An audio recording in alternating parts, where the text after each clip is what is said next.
क्या आपने कभी सोचा कि एक वायरस इतना खतरनाक हो सकता है कि सिर्फ छूने से इंसान मर जाए? क्या आप जानते हैं कि दुनिया के एक कोने में आज भी एक ऐसी बीमारी मौजूद है जिसका नाम सुनते ही लोग घबरा जाते हैं? और सबसे अहम सवाल, क्या हम वाकई महफूज हैं या सिर्फ ऐसा समझ रहे हैं? बात हो रही है इबोला की, और इस बार फिर से नजर जा रही है कॉन्गो पर।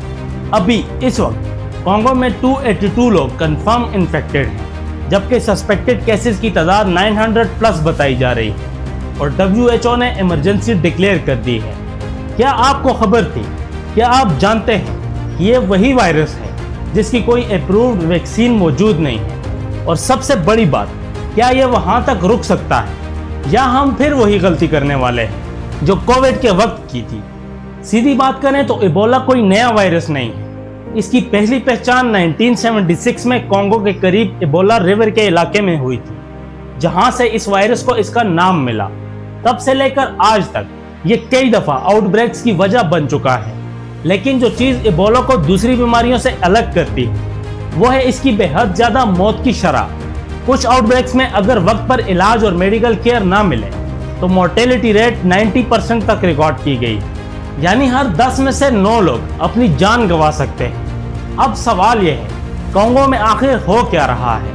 कॉन्गो के मशरकी इलाकों, खासतौर पर साउथ किवू और आसपास के रीजन्स पहले ही कई मुश्किलात का सामना कर रहे हैं। आर्म्ड ग्रुप्स की सरगर्मियां, हेल्थ केयर फैसिलिटीज की कमी और सियासी बेचैनी ने लोगों की जिंदगी पहले ही मुश्किल बना रखी है। ऐसे माहौल में जब इबोला के नए केसेस सामने आते हैं तो हेल्थ अथॉरिटीज के लिए सिचुएशन को कंट्रोल करना और भी चैलेंजिंग हो जाता है। लेकिन अगर इबोला पहले भी आ चुका है तो हर बार दुनिया इतनी परेशान क्यों हो जाती है? इसकी वजह है इस वायरस के फैलने का तरीका।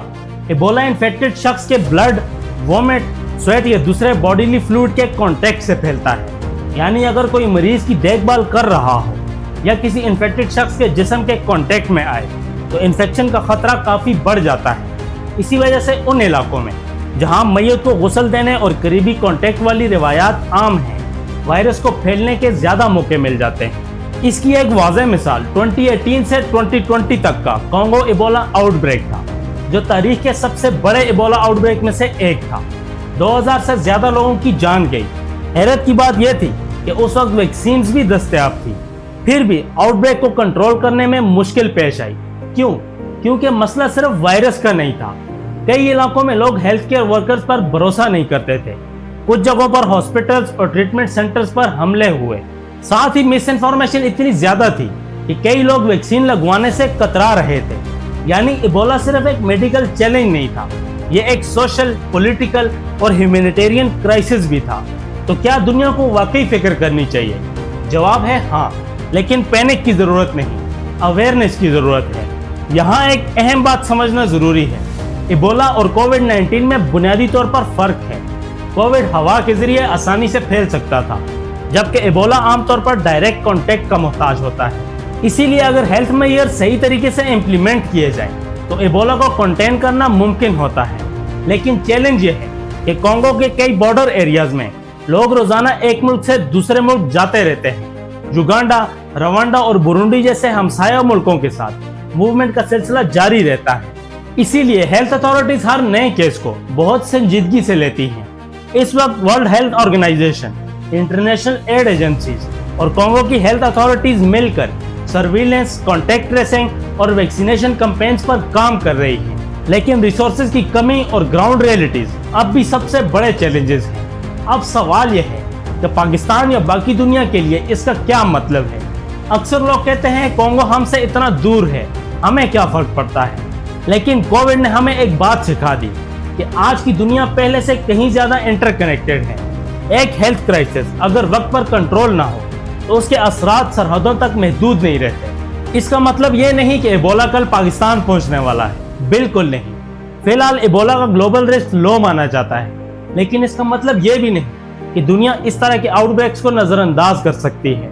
असली सबक यह है कि कमजोर हेल्थ केयर सिस्टम सिर्फ एक मुल्क का मसला नहीं होता। जब किसी रीजन में डिजीज सर्विलेंस, हॉस्पिटल्स और इमरजेंसी रिस्पांस कमजोर होते हैं तो पूरी दुनिया ज्यादा वल्नरेबल हो जाती है।